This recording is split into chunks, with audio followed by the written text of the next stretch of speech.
I used to think Caleb was just intensely academic, but I was dead wrong. We were lab partners in AP Chem at a high-pressure prep school in Jersey, and Caleb was the guy who never blinked. He didn't just study, he obsessed.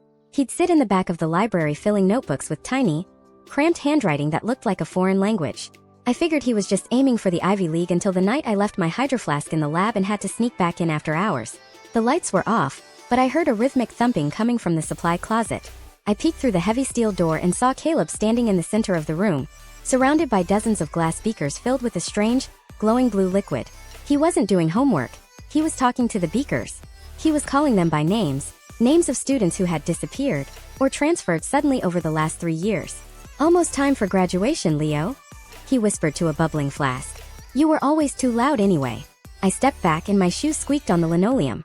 Caleb stopped mid-sentence, and his head snapped toward the door with a speed that wasn't human. His eyes weren't the usual dull brown.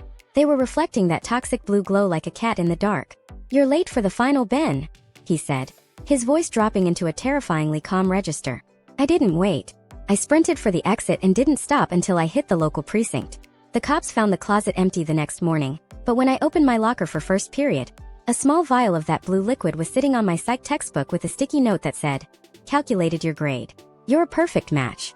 Caleb hasn't been to school since, but every time I see a blue light in a window at night, I feel like I'm being measured for a shelf.